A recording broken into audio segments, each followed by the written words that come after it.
Little sister, napakaganda mo ngayon. Kapatid ko, kailan kaya ako hindi magiging maganda?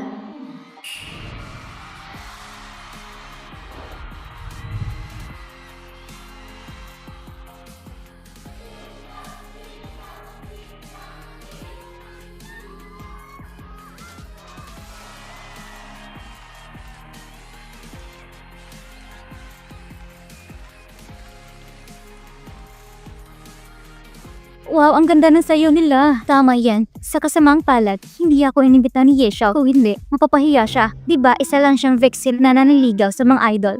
Mas magaling ako sa kanya.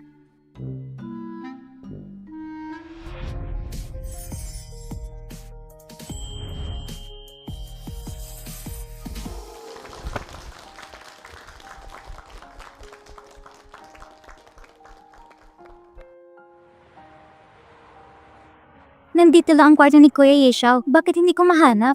Siyempre nandito yun. Pero maraming kwarto dito. Hanapin natin. Makinig kayo. Paano ko ipasabi mo na lang kay Yanan, kay Guyi Xiao? Hindi ba't mas madali ito? Super tuwid ang tatlong view ng idol ko. Ito'y tiyak na magiging kapag-ipakinabang. Tara na. Oh, pagod ka na bang kumanta? Ito, inumin mo ito. May iba pa bang mga tagubilin? Medyo masakit yung binti ko. Hayaan mo akong magmasahe. Yeshao! Guning Yue!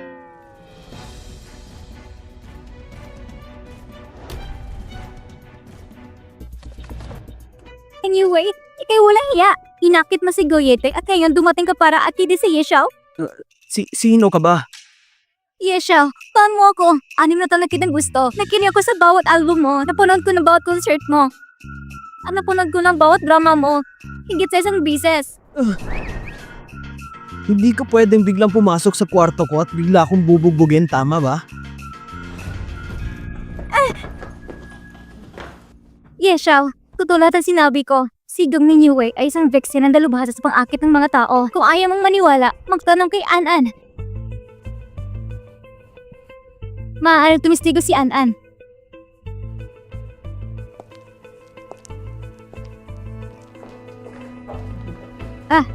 Yeshao, isa siyang baliw. Kasama niya ang pangalan ng kapatid ko noon. At ngayon, nandito siya para kitin ka. Pinagnanasahan niya ang ari-ari ng mga pamilyang Gu. Oo, itong babaeng kasama ko noon. Lumaglaon, nalaman kong sinungaling siya at hiniwalayan ko siya agad. Kapatid ko, pinagnanasahan ko daw ang ari-arian ng pamilyang Gu. Ito ay nabibilang sa pamilya ko. Kung gusto mong mapasayo ang lahat ng ari-arian, kailangan ba natin itong pagnasaan?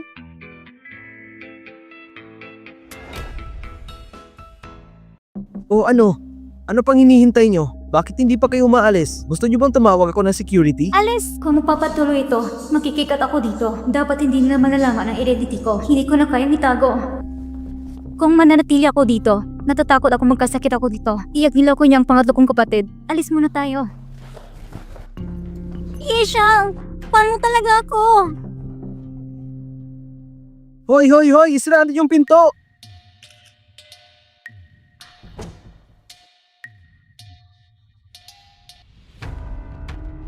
Goning Yue, ang lakas ng loob mo. Kahit sa idol ko, maghintay ka lang at tingnan natin. Pagbabayaran mo to. Ito talaga ang sining Yue. Bakit kanya minamaliit? Sister-in-law, bakit ka pinalayas ni Badger Yeshao? Di ba kapatid ka niya? Anong ibig mong sabihin? Ito interesado. Iniisip ko lang An-An. Parang hindi ikaw ang anak na babae ng pamilyang Gu. Pinagdududahan mo ang aking pagkakalinlan bilang anak ng pamilya Gu? Sinang tumutulong sa'yo na makuha ang mga tiket? Sinasabi mo ba na kinuha mo ang 3 tiket sa akin? Ibig kong sabihin, gusto ko sanang ibigay sa kaibigan ko.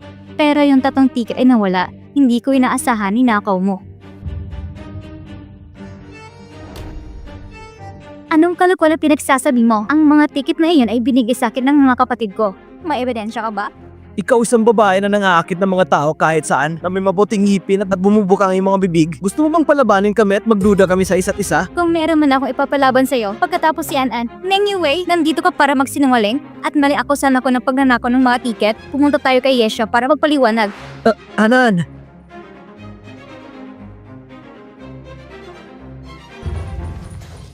Anong mali, An-an? Nakonsensya ka? Nakonsensya? Nagkakatawa. Siyempre, ito'y tumutukoy sa katotohanan na ikaw ay anak ng isang alipin ng pamilya Go. Anyway, sabi ko sa'yo na hindi ko siya ina. Nagkakatawa ka talaga. Itinanggi mo talagang sarili mong ina. Dahil sa kaaw-aw pagpapalaga sa sarili. An-an, napakawalang hiya mo. Anyway, ikaw isang babaeng nayon na nag-aakit sa mga lalaki at wala ka pa rin kahiya na kausapin ako dito. Sino ka sa tingin mo? Una, ayaw kong maging mistress ng iba. Pangalawa, hindi ko kinukuha ng manliligaw ko para pilitin ng aking unang asawa na pumirma ng kasunduan sa diborsyo. An-an, dapat ikaw ang walang hiya at walang kwenta, di ba? Goning you way, anong kwalifikasyon mo para sabihin yan? Ang mga taon tulad mo ay dapat mamatay at punas sa impyerno. Ang mga taon tulad mo ay dapat mamatay sa impyerno! Yuyuy, okay ka lang? An-an, Sandali, wag, hayaan mo na lang ito. Pan-meeting mo ngayon, hindi maganda kung makita ito ng mga tagahanga mo. wala akong pakialam dito, pero hindi ko matiis sa mga taong nambubuli sa'yo. Hayaan mo na, ang ganitong uri ng tao ay nagkaka-apekto sa kinabukasan. Bitawan mo na. An-an, magtitiwala ako sa'yo ngayon alang-alang kay Yuyuy. Ngunit kung maglakas loob kang hawakan siya muli sa hinaharap, gagantimpalaan ka ng doble. Puputulin ko ang mga daliri mo gamit ang isang daliri. Tara na. Bakit? Napakaswerte mo. Pinoprotektahan ka ni Yeteng. Kahit si Yeshao ay pinoprotektahan ka ni New Way. Galit ako sa'yo. Galit na galit ako sa'yo. Anong ibig mo sabihin sa pang-akit ng pokpok? Hindi kami naniniwala ang kapatid namin si Yeshao ay hindi pa nasangkot sa chismis. Nakikita nyo? Siyempre, naniniwala ko sa kapatid natin si Yeshao. Pero paano kung ang babaeng ito nangaakit ng walang kahihiyan? Sa totoo lang, ang babaeng nasa larawan ay aking dating hipag. Isang babaeng taga-nayon na nagbebenta ng mabawang tokwa at biglang nagpalit ng pagkakalilan matapos makikat ng kuya ko. Siya ay umibig kay Go Yeteng, ang pinakamatandang young master ng pamilya Go. At ngayon, ginamit ang relasyon ni Go Yeteng para akitin ang kapatid natin si Yeshao. Ang relasyon ni Kuya Yeshao at itong babaeng ito ay inilanta ng paparazzi. Hindi bang kapatid natin si Yeshao ay ma-blackmail ng buong internet? Tama! Hindi natin hayang may mangyari kay Kuya Yeshao. Kailangan nating protektahan si Kuya Yeshao. Tara, hanapin natin ang babaeng yon. Tara! Ang inyong iniidolo na si Yeshao ay pumasok sa kwarto na nakakapit ang kamay kasamang babaeng yon. Ano? Mga kapatid, kailangan natin gawin sa harap ni Kuya Yeshao. Ibuling ang tunay na mukha ng babaeng yon. Protektahan natin ang ating kapatid na si Yeshao. Tara! Tara! Tara! Tara! Tara! Tara! Mabuti.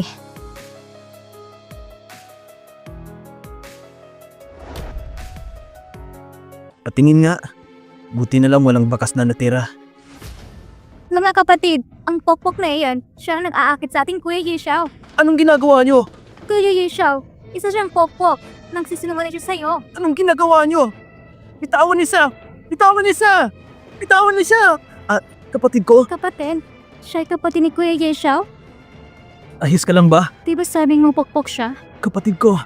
Kapatid ko! Security! Security! Master, ilabas niyo silang lahat pagkatapos ay tumawag ng pulis at i-aresto! Kuya Yeshao, pasensya na po. Hindi ko talaga alam na kapatid mo siya. Oo, Kuya Yeshao. Nanilang kami. May nag-firm sa amin. Kapatid ko, okay ka lang ba? Kapatid ko, medyo nahihilo ako.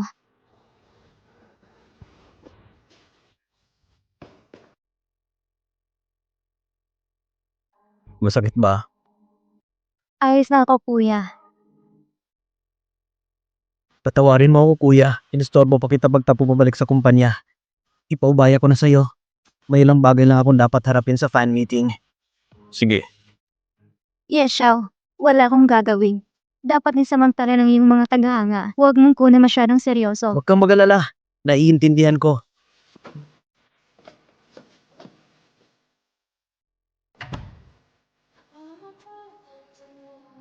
Mag-iingat sa mga taong yon. Pupunta na ako.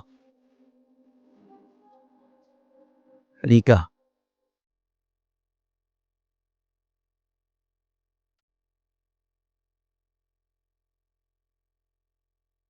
Anong problema? Ako mismo ang gagawa. Alisin mo mga kamay mo. Nung bata ka pa.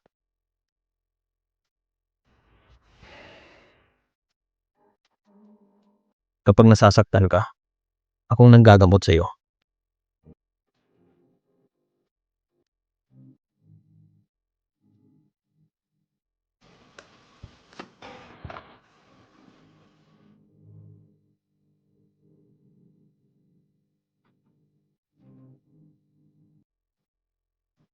Diyos ko, Doning Yue, bakit ang bilis ng tigbog ng puso mo?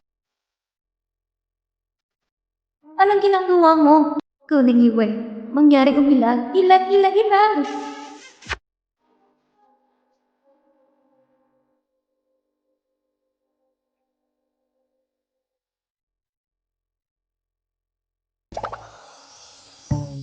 Oy, anong iniisip mo? Wala. Yuyue, sa katunayan, ako ang... Kuya! Nabalitaan kong binuli ang kapatid ko. Kumusta na siya? Ayos lang ako. May naglakas loob sa mga fans ni Yesho na manggulo. Kuya, sinong bastos na gumawa nito? At naglakas loob na mag-iwan ng sugat sa napakagandang mukha ng isang dalaga. Naglakas loob ang mga fans ni Xiao na manggulo at nagkipag-ayos na rin si Xiao. Sabi mo, ang taong nag-utos sa inyo ay ang pangalan ay Kinsue? Parang iyon ang pangalan. Nagpakita siya sa amin ng mga larawan kasama yung kapatid na babae.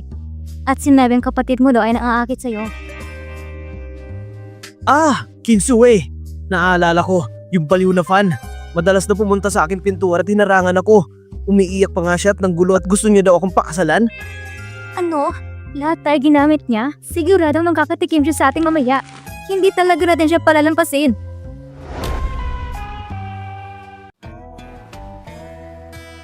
Nasulsulan kayo ng iba, kaya hindi ko kayo sinisisi. Ngunit sa fan na yun nung nagsimula ng kalokohan, kahit na sinamantalahan niya kayo, fan ko pa rin siya kung tutusin. Huwag niyo na siyang kilalanin, okay? Yayain mo na silang lumabas. Yes, sir.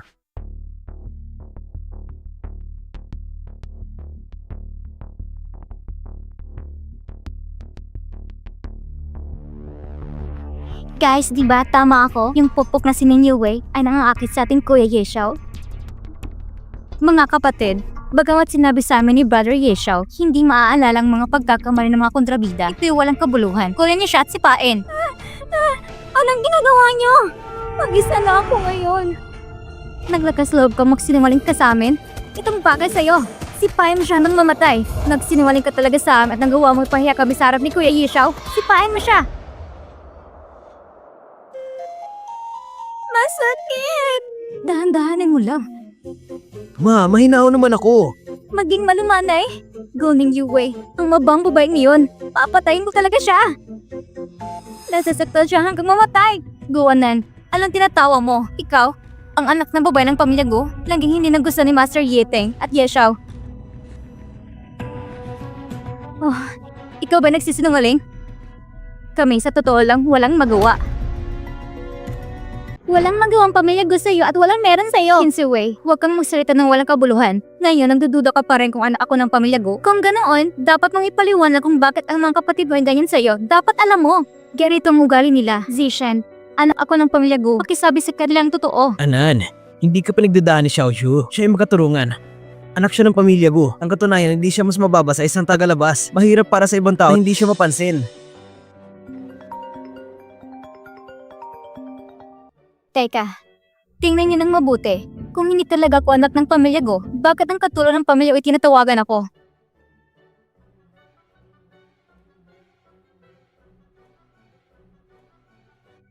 Nanay, bakit tumataw ka sa akin ngayon? An, pwede mo ba akong ihatid sa ospital? Naantog ang ulo ni nanay at parang mainiyong epekto ngayon. Masakit pa rin ang ulo ko. Wala ka namang tilay. Hindi ka ba makakapunta mag-isa? Huwag mo akong tawagan kung wala kang mahalagang dahilan. Nakakainis ka. An, sandali lang. Masama talagang pakiramdam ni nanay. Kailangan pupunta sa ospital, tama? Maghintay ka lang. Babalik ako para sunduin ka ngayon din. Ang susi ng honor na ibinigay ni Kuya Yeteng kay Miss Ganong siya ay 18 taong gulang ay nasa pag-aari ng aking ina. Sa totoo lang, walang laman ng manor. Bakit hindi kita dalhin doon? Sa loob ng 2 araw, may ibinigay sa akin si Kuya. Punta tayo sa manor at ipapakita ko sa inyo kung nagsinungaling ba ako sa inyo. Kuya, gusto kong pumunta sa manor na ibinigay mo sa akin ngayon at tingnan ko nasaan ang susi. Ang susi tinago ni Mother Lou. Pwede mo siyang tanungin. Okay. Mother Lou? Mother Lou? Si Mother Lou ngayon parang wala siya rito. Kalimutan mo na lang. Pupunta na lang akong mag-isa. Sige, tawagan mo ako pagkatapos. Ito ang pahingahan. May taniman at swimming pool sa likod dito. Ito ang unang pagkakataon na nakakita ko ng ganito karangya at malaking manor. An, napakamahal nito. Kahit ilang milyon man lang. 10 milyon? Hindi mo mabibili ang lupa na mas mababa sa 1 bilyon. At kahit may pera ka, hindi mo pa rin ito mabibili. Siya ang may-ari ng manor, ang gina ng pamilya Go. Tama ba? Hindi ba't 2 araw lang ang nakalipas nang bumalik siya sa China? Kailangan kong bumalik sa mansyon upang manatili ng ilang araw. Sa nakalipas ng 2 araw, nakita ko rin sa wakas ang gina ng pamilya Go. Hindi siya kasing karanya ng inaasahan ko. Itago nga lang yan sa sarili mo. Oo, naintindihan ko. Miss, narito ang pagkain at alak na in-order mo kanina. Ito na, tangkilikin mo ito. Kasama ng iyong mga kaibigan. Kailan ko sinabi na gusto kong maghanda na sila ng pagkain? Pero dahil handa na ito, mukhang masarap. Pasok na tayo. Itong bote ng alak nagkakahalaga ng 100,000 yuan. Ang tatay ko nag-uwi ito mula sa ibang bansa. Nasubukan mo na ba? Itong bote ng alak na nagkakahalaga ng 100,000 yuan. Nakainom ka na ba nito? Shoshu sa tingin mo ba nag-overthink ako? Siguanan talaga si Mrs. Go. Butler Lou! Wala ka bang tamang asal? Hindi mo nakikita ang ginang na kumakain kasama mga bisita? May ibang tao sa labas. Nag-aangkin na siya si Miss Go. Ano? Goning Yue, ikaw pala. Akala ko kung sino. An, ikaw ba talaga yan? Karaniwan ako hindi nagpapanggap. Ngunit tumating ka sa manor ko para magpapanggap. Ang manor na ito ay regalo sa akin ng panganay kong kapatid ng Abuelo Bingolo. Sinasabi mong manor mo ito? At hindi ka malang nagtanong bago ka nagsinungaling? Manor mo ba talaga ito? Ang dami kong costume. Hindi ko na matukoy kung alin ang totoo at alin ang pike. Teka lang mga miss, sino ba talaga sa inyo si Mrs. Go? Bulag ka ba? Siyempre ako yun. Teka lang mga miss, sino ba talaga sa inyo si Miss Go? Bulag ka ba? Siyempre ako yun. Alisin mo siya dito. Anyway, alam mo ba ni si An ay pupunta sa manor at sadyang dumating ka para manggulo? Kung hindi, ang galing naman ng pagkakataon. Dumating ka pagkadating namin sa manor. Nagkataon lang nang gusto kong bumisita sa manor ko ngayon. Pero hindi ko inasahan ito. Hindi ko alam. Ito'y talagang nakakagulat. Isang napakalaking coincidence. Ning Yue, alam ko nagsiselos ka sa akin at gusto mo akong lampasan. Pero, imposibleng mag-iisa katulad mo ako.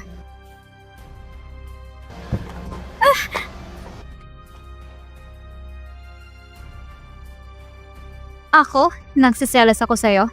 Anong dapat kong ikakaselos sa'yo? Nainggit ako na anak ka lang na isang tagalingkod? Ning Yue, tumigil ka na sa pagsasalita na walang kwenta. Kung ayun talagang manor na ito, nasa iyo bang susi? Anong coincidence? Nakalimutan ko talagang dalhin ito. Ang susi ngayon? Syempre, hindi ito mapupunta sa'yo. Hinabi ko na. Akong may-ari ng manor na ito. Sinabi ko na. Akong may-ari ng manor na ito. Kung sinong may susi, siya ang may-ari.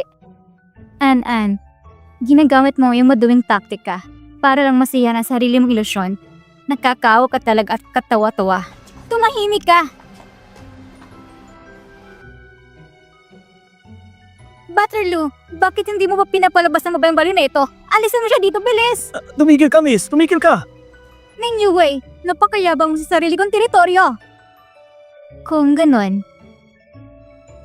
tatawagan ko si Kuya at malalaman natin ang totoo.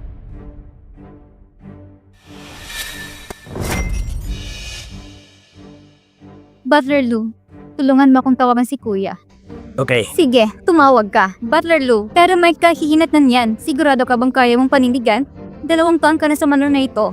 Nakita mo na bang babaeng ito noon? Hindi mo ba talaga alam kung sino sa amin ang totoo? Dapat alam mo ang sagot niyan kahit hindi mo nagamitin ang utak mo. Butler, bakit hindi mo papalayasin ang babaeng yan? Hindi mo ba alam kung sino si Mrs. Go? Siya ang tunay na may-ari nito.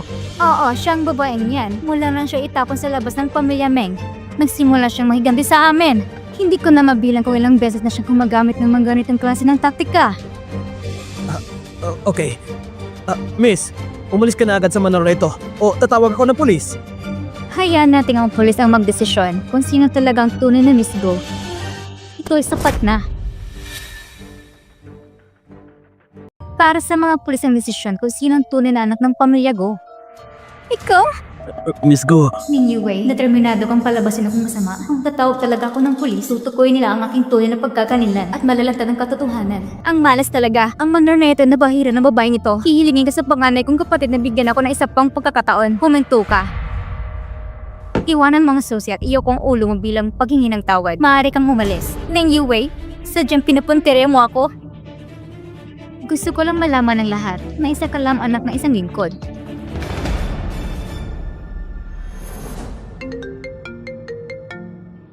Hello, Mr. Go. Pumuntang nakababata kong kapatid sa Manor ngayon. Hinahanap ako ng kuya ko. Pero hindi ko siya makontak sa telepono. Pwede ko ba siya makausap? Anan? Nandyan pa ba siya? Nandito pa pero... Kuya, nasa Manor ako.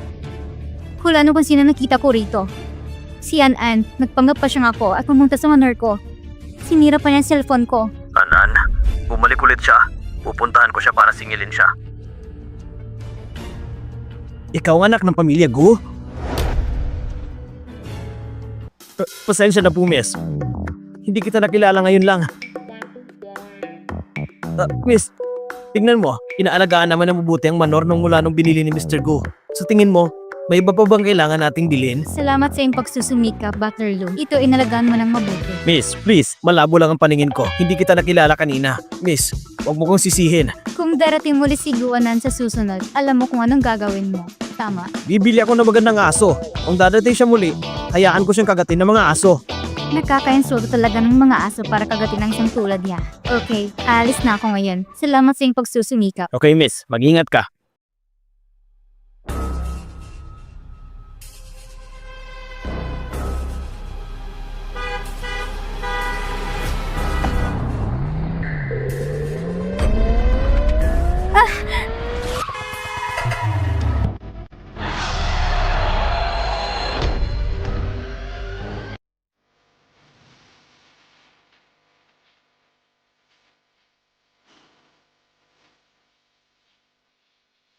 Hoy, Ning Yue, bakit napagkapabaya mo?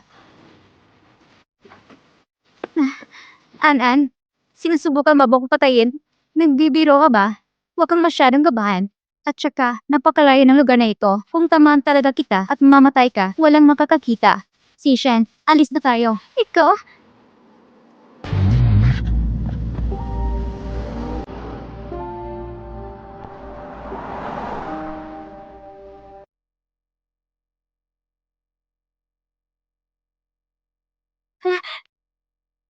Pasensya na. Mag-iingat na ako.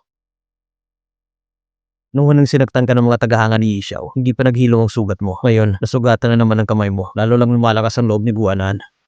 Kung hindi ako nasaktan, titigilan sana ako. Huwag kang gumalaw.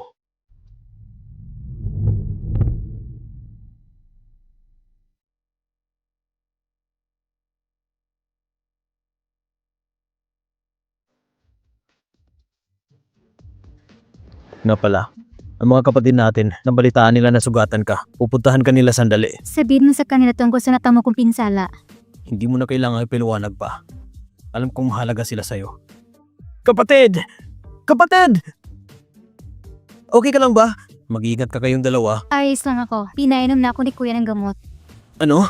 Si An-An ba ang nakasagasa gamit ang kotse? Walang pakialam si Mother Lou. Hindi alam ni Mother Lou. Sobrang sama talaga ni An-An. Kailangan niya magkaharap ng isang taong mas masahol pa sa kanya. Ang tinutukoy mo ba ay ang sugarol niyang ama sa probinsya? Ang asawa ni Mother Lou. Dumating siya sa pamilya nating Gu at nagdulot ng gulo. Nang maglaon, pinalayas natin siya. Naalala niyo ba ba? Si Mother Lou, ayaw niya magdusa si Guanan. Kaya kinuha siya para tumira sa ating bahay ng 2 taon. Pero itong si Guanan, isa siyang traidor. Hindi lang siya marunong magpasalamat. Maraming beses pa niyang sinubukang saktan ng ating nakababatang kapatid. Ngayon, wala na tayong dahilan para maging maawain pa sa kanya. Kaya gusto mong sabihin sa kanya ang tungkol sa katotohanan ng pagpasok ni Guanan sa pamilyang Meng. Mahuhulaan mo agad ito bilang isang panganay na kapatid sa pamamagitan ng pagpapadala ng balita sa kanyang sugarol na ama pagdating sa aking intensyon. Ibig sabihin ba nito, ang bawat masamang tao ay may sariling karma? Paano kayang isang taong nalulong sa sugal buong taon ay pababayaan lang ang isang punong pinagmulan ng pera sa harap niya? Kapatid, huwag kang mag-alala. Kung ang pangalawang kapatid na ang kumilos, siguradong walang butas ang plano. Hintayin mo lang ako. Libre ako ng 2 araw. Dadalhin kita sa mall para mamili ng mga magagandang damit. Ikaw talagang pinakamabait sa akin.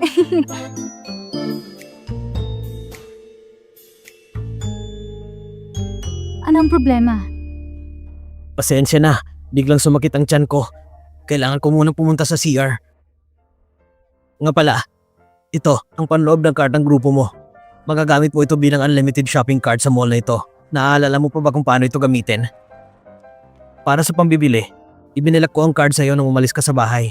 Ngayon, ibabalik ko ito sa tunay nitong may-ari. Kung gusto mo, kunin mo na lang. Ang buong mall nito ay pagmamay-ari natin. Kapatid, Babalik ako saglit.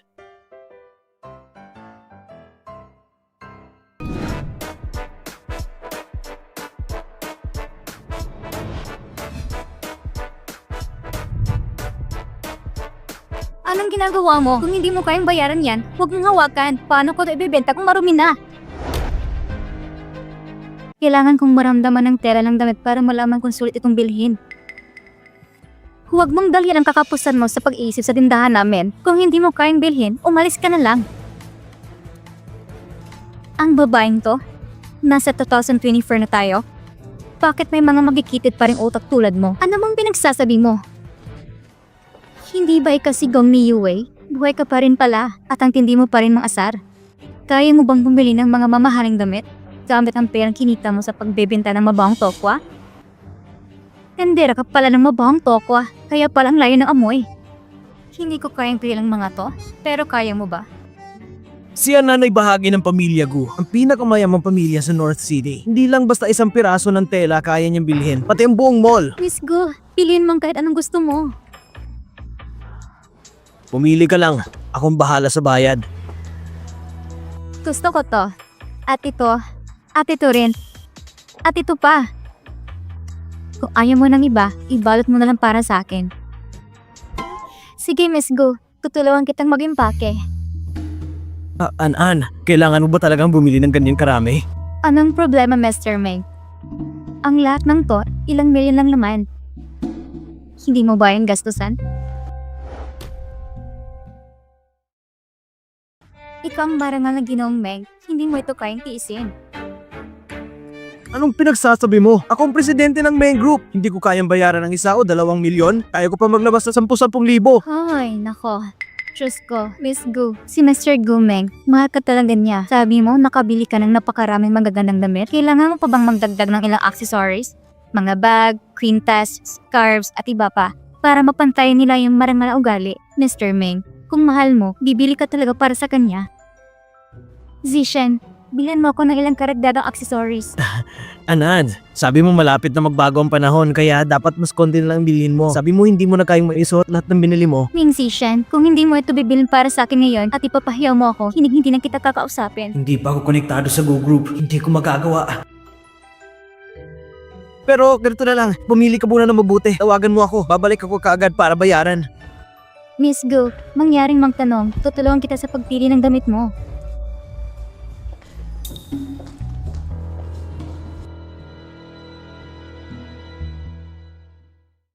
Parizang, pahiram muna ng pera.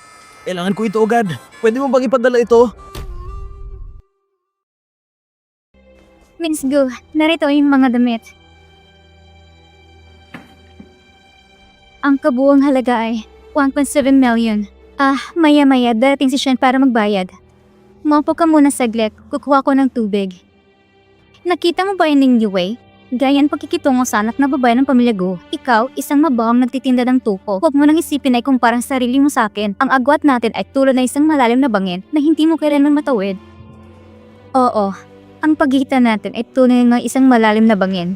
Pero sobrang curious ako, kaya gusto kitang tanungin. Nagtitipid buwan-buwan at nagpapakahirap lang para lang makapamuhay ng maramya. Nakakatuwa bang magpapanggap ng ganito paminsan-minsan? Anong ibig mo sabihin? Ano ang ibig kong sabihin? Alam kong lahat tungkol sa'yo. Ikaw, isang anak ng alipin. Anong uri ng perang mayroon ka? Meng Yue, hindi mo lang matanggap ang sarili mo.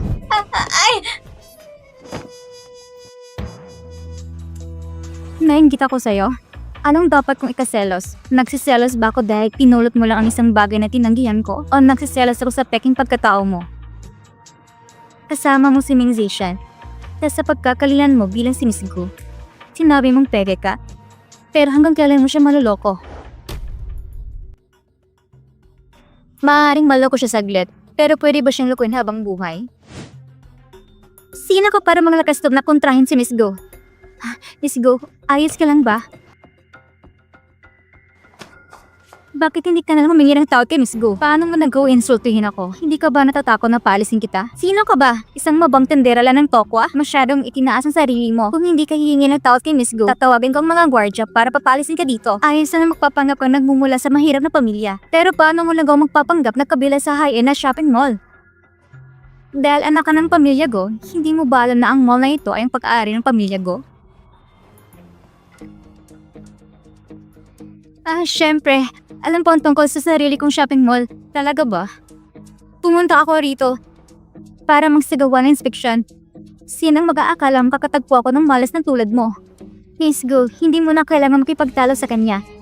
Sino na lakas loob? Tawagin ang manager mo. Gusto ko siyang kausapin kung paano niya pinamamahalan ito. Sino ka sa tingin mo? Anong karapatan may papatawag ng aming manager? Dahil ang apelyido ko ay Go. Ako ang turing na anak ng pamilya Go. Dahil ang apelyido ko ay Go. Ako ang tunay na anak ng pamilya Go. Ning Yue, nagpanggap kang anak ng pamilya Go. Niloko mo si Kuya Zishan. Matapos kang itapon ni Kuya Zishan, niloko mo na naman ang kuya ko at nanligaw ka sa pangatlo kong kapatid. Ang kapal na mukha mong magpanggap na ako? Tama ka, An-An. Bila anak ng pamilya Go, hindi ka malang makalabas ng pera. 1.7 million lang naman, di ba? Magbayad ka. Paano kung walang pera? Binibigyan ako ng panganay kong kapatid na 10-10 milyon bilang buwan bawat buwan. At ito ay dahil kay Kuya Zishan. Sabi niya, gusto niya itong ibigay sa akin. Kaya hinintay ko siyang lumapit at pabayad. Kung hindi, bibili ako siya sa gigla. Hindi mo alam tama. Ang Go Group ay may panloob na card ng Go. Gamit ang card na ito, maaari kang bumili sa anumang establishmento ng Go Group nang hindi gumagamit ng bank card. Siyempre alam ko yan. Kung ganun, ilabas mo at ipakita sa amin. Hindi ko ito dala ngayon. Nagkataon lang. Meron ako nito. Nasa loob ito ng Go Group. Paano mo nasabi isa akong tendera ng tufo? Ano? Anak ng pamilya Go? Sinong magkakapagsabi kung saan mo lang kinuha ang card na yan? Baka nagpapanggap ka lang. Isa lang itong ordinaryong card. Ngunit ang card na ito ay isang tunay na panloob ng card ng Go Group. Ikaw ba talaga? Ikaw ba ang tunay na anak ng pamilya Go? Ngayon alam mo na kung sinong dapat pagkatiwalaan. Paumanin Miss Go. Gaya lang ako nagbalag sa katotohanan. Ang babae nito, ang kabuong halaga ng mga binili mo ay 1.7 million. Mangyaring magbayad ka kagad. Sinabi ko kay Zisha na siya ang magbabayad. Paumanhin, pero kailangan mong bayar ito ngayon. Ano? Balag ka ba? Hindi mo ba alam na akong tunay na anak ng Go Girl? Tatawagan ko si Kuya para tanggalin ka sa trabaho. Ngunit ang babaeng ito ay may panloob ng card ng aming kumpanya. Ang panloob na card niya? Baka naman nakuha lang niya ito dahil nang liga sa panganay at pangatlo kong kapatid. Sino bang makakuha niya ng basta-basta? Tingnan mo ako. Ako ay naka-branded ng mga damit mula ulo hanggang paa. Samantalang siya, hindi ko alam kung saan lang niya nakuha ang mga suot niya. Hindi mo ba alam na ang tunay na anak ng Go Group ay hindi dapat mukhang ganyan? Mabilis na tawagan ng security guard. Security? Ikaw ang dapat kausapin. Anak ako ng pamilya Go. Ikaw, isang hamak na babae mula sa probinsya na kumikita lang sa pagtitina ng mabawang tokwa at ngayon nagbabalak makapasa sa lungsod. Ang kapal na mukha mong pumunta rito at magpanggap ng tagapagmana ng Go Group. Tigil niyo yan! Itigil niyo yan!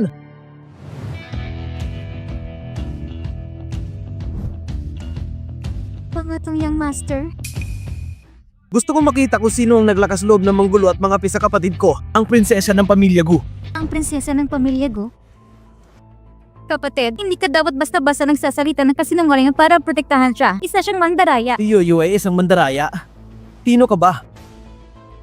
Anak ka lang ng isang alipin. Kami ang pamilya Gu ay mabait na pinapasok ka dahil sa iyong ina. Ngunit sa halip, paulit-ulit mong ginagamit ang pangalan ng pamilya Gu para makakuha ng pribilehiyo at pabor. At ngayon, maglakas loob ka mga pinang pamilya Gu. Anak ka na isang alipin. Ang lakas ng loob mong magsinungaling sa akin.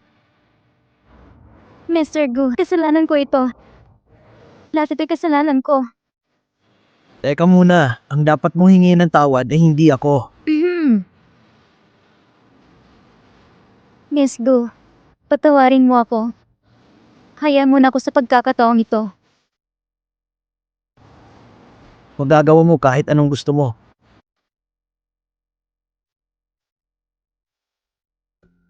Maaari ka magipagsundo kung ano ang gusto mo. Yun ang ibig kong sabihin. Ayos lang yan. Ang paghuhusga sa mga to batay sa kanyang hitsura ay isang makitid ng pag-iisip. Kung ako ay isang ordinaryong mamimili ngayon, hindi ba ako magdudusa sa paggawa ng aking karapatan, kaya pinalis kita. Ikaw naman, hilayan siya palabas ng mall at ilagay sa blacklist magpakailanman. Gawin mo ang sinabi mo bawat buwan at sa hinaharap ang ari-arian ng pamilya ko. Ikaw buwanan ay hindi pinapayagang lumapit pa. Dahil sa'yo, ikaw ang dahilan ng lahat ng ito. Ikaw babae, ikaw ang may kasalanan. Ikaw! Kapatid, pagod na ako. Umuwi na tayo. Umalis ka na dito! Ano ginagawa mo?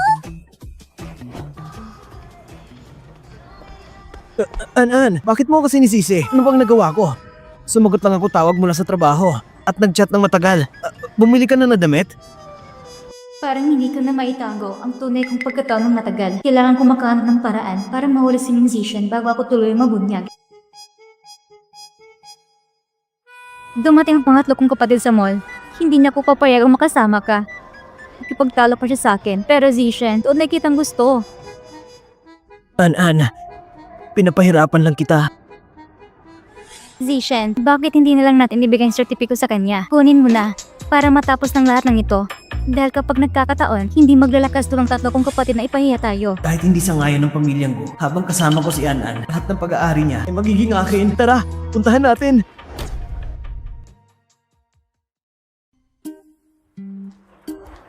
An, sabi mo kasal na tayo. Kailangan pa ba maglaan ng oras para ipakilala ko sa iyong mga magulang?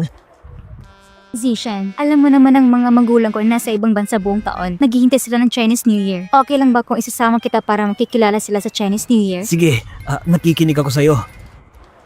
Anan! Sino ito? Siya ang bago naming kasambahay. Pinapunta ko ng panganay kong kapatid para makalimutan kita, Zishan. Paano kung bumalik ka muna sa kumpanya? Sige, alis muna ako. Anong ginagawa mo dito? Madam, paano nga naging mayaman ngayon? Hindi mo man ako nakilala? Kung may kailangan ka, pumunta ka sa aking ina. Huwag kang lumapit sa akin. Ang iyong ina ay nasa mga go. Nag-aalala siya sa aking kapalaran. Pupuntahan ko pa siya? Di ba asawa mo ang may-ari ng kumpanya? Bigyan mo ako ng 100,000 yuan. O sasabihin ko sa kanya na ikaw ang anak ko. Kung may lakas ng loob ka, subukan mo sabihin sa kanya. Binabantaan mo ako. Ang pangalan niya ay Magician, tama? Ang kumpanya niya ay nasa Jianan Road. Gusto mo ng pera, tama? Naritong 100,000 yuan. Kung kukunin mo ito, huwag mo na siyang gabalain muli. Naintindihan mo ba? Hindi ko naiintindihan. Kung ilalantad kita, saan naman ako kukuha ng pera? Ha?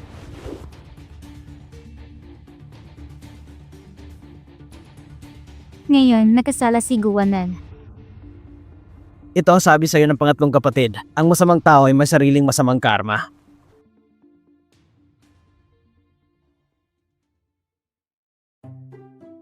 Kuya, magandang umaga. Magandang umaga. Kapatid, may nangyari ba? Dumating ba si Guwanan para guluhin ka kamakailan? Hindi. Dapat lang siyang tratuin ng ganun. May tanong ako sa'yo. 2 araw na lang at Pasko na. Gusto mo ba na sumama sa akin sa hapunan? Meron akong ilang oras. Tara na kapatid ko.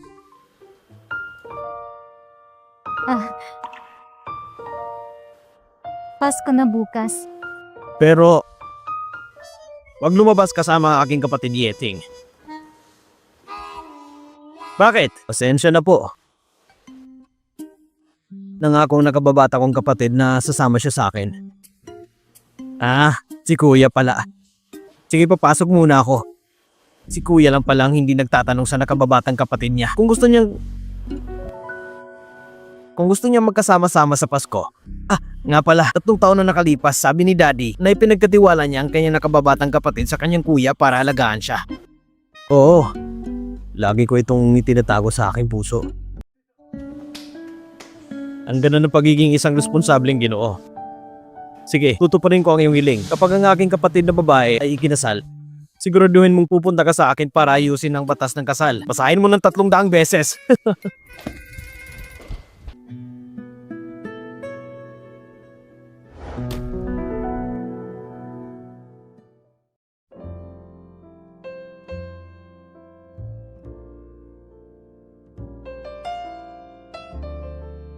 Kuya, kumain ka lang. Bakit ka nagpabook ng venue? Ayoko may istorbo ng iba.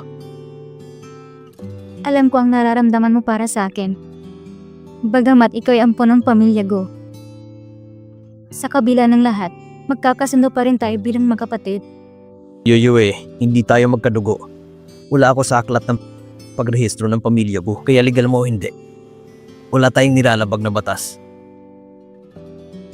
Pero, Okay, naiintindihan ko. Wala kang dapat alalahanin. Ano man ang piliin mo, pamilya pa rin tayo.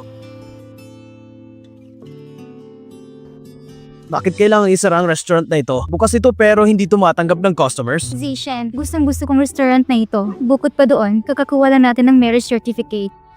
Pasensya na po kayong dalawa pero nakabook po ang buong lugar ngayon. Ano? Teka miss,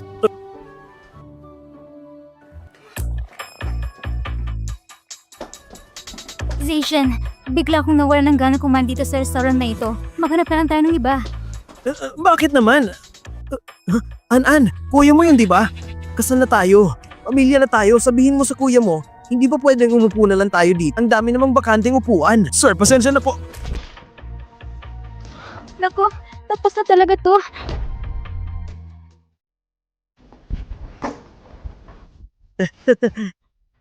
Mr. Gu, nagkataon lang na nandito ka rin. Hindi ko alam kung magiging komportable ako kung kumain ako dito. Sino nang papapasok sa'yo? Miss Gu, ako ang waiter ninyo. Si Ana na dito ay aking mga kaibigan. Pakisuyo, ayusin ang kanang upuan. At yan ang pinakamahal na pagkain at alak sa restaurant. Ang lahat ng gastos, sagot ng mga kaibigan namin. Naiintindihan ko po.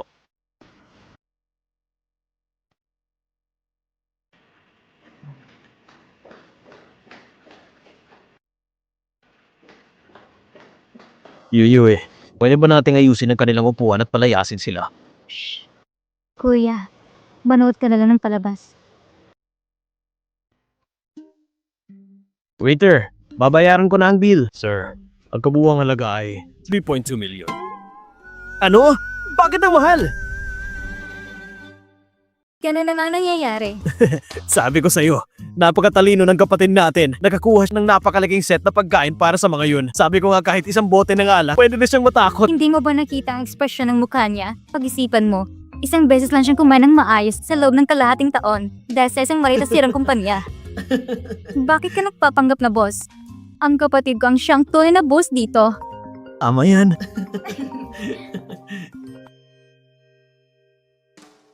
Hello? Ayos papa, alam ko.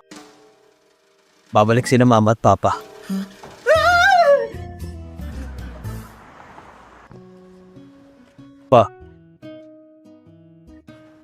Papa. Pasensya na po, napag-alala ko kayo ni Mama.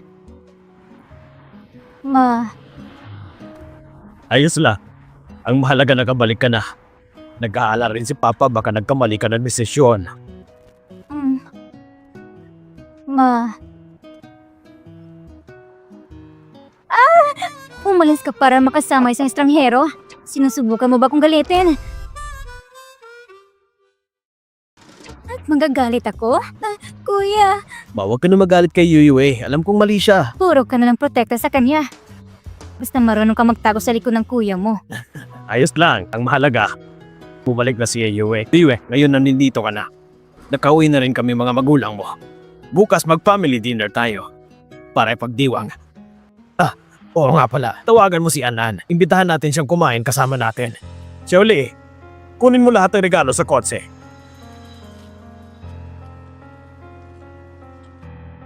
Pagkatapos mong umalis, si Anan, ginawa niyang lahat para mapasaya si Papa. Hindi ko sinabi sa kanya ang mga sumusunod na nangyari.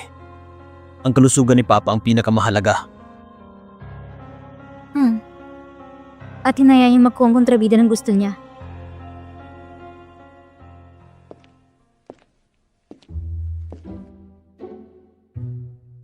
Pagbalik ni Mr. Ego sa China, niyaya niya ako sa family dinner. Hindi na sayang 2 taon na inilagi ko sa pamilya Gu.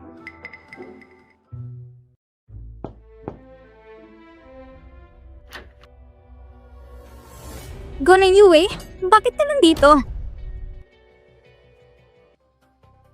Nang Yue, bakit ka nandito? Bakit? Bawal ba ako dito? Mga magulang ko mismo ang naghanda ng family dinner. Pagbalik nila mula sa China. Ano bang problema mo? Bakit ka tumatawa? Hindi sila magulang ko? At silang mga magulang mo? At sino pa ba? Syempre, silang magulang ko. Goning Yue, napakawalang hiya mo talaga. Inakit mo ng 2 kong kapatid. Ngayon nagpapanggap ka pa na parang totoong anak ng pamilya Gu. Guana, nandito ka pala. Pinilit ulit ako ni Papa para pupuntahin ka dito. Kuya, nandito ka ba para sunduin ako? Ngayong nandito ka na, bilisan mo na, tara na. Hindi naman. Ikaw? 2 kayo? Kayong 4? Tama, kaming 4. Anan, lumabas kami para sunduin ka. Dahil gusto ni Papa, kaya mas mabuting kumalma ka na lang. At huwag mo na kaming guluhin.